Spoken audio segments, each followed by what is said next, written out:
اعوذ باللہ من الشیطان الرجیم، بسم اللہ الرحمن الرحیم۔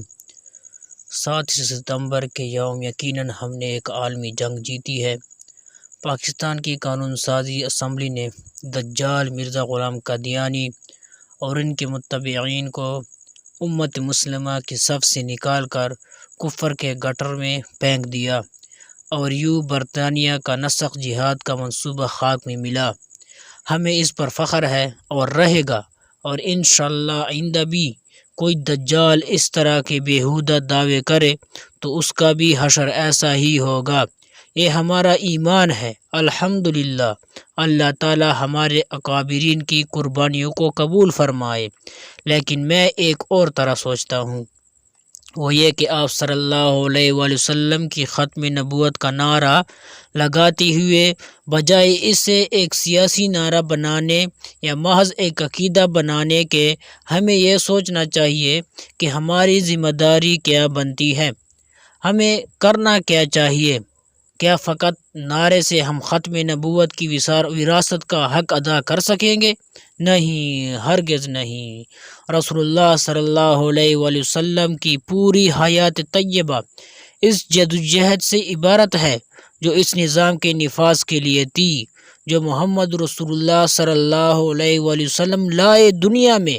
محض چند عبادات نہیں، نہ چند رسوم، نہ ایک سیاسی نعرہ، بلکہ ایک نظام حیات، ایک عالمی منصوبہ، ایک انسانیت اور ایک عالمگیریت، وحدت و مودت اور پوری دنیا پر ایک ہی نظام کا اعلان لے کر محمد رسول اللہ صلی اللہ علیہ وآلہ وسلم اس جہاں میں تشریف لائے۔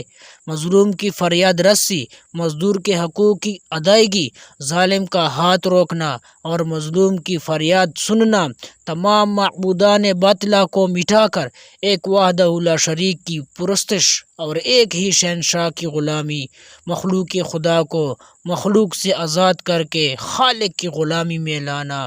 آج وہ نظام یتیم ہے۔ اس نظام کے لیے جدوجہد کرنے والے اکیلے ہیں۔ دنیا انہیں بنیاد پرست سمجھتی ہے، تنگ نظر اور ترقی کے سامنے رکاوٹ۔ یوں اس عظیم نظام کا راستہ روکا ہوا ہے۔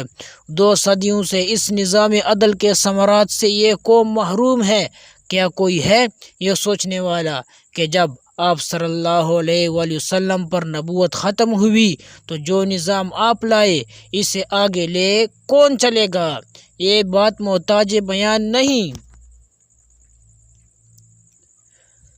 لہٰذا ہمیں اپنی ذمہ داری کا احساس کرتے ہوئے آج کے دن ایک تجدید عہد کرنا چاہیے کہ ختم نبوت کے نتیجے میں اپنے آپ کو عقائد و جہاں مدنی سردار صلی اللہ علیہ وآلہ وسلم کا وارث سمجھ کر، ان کے لائے ہوئے نظام کو سمجھ کر اس کے نفاذ کے لیے عملی جدوجہد کروں گا، اور اس کے لیے علماء امت کے اجماع کا اتباع کرتے ہوئے کسی بھی کوتاہی کا مظاہرہ نہیں کروں گا۔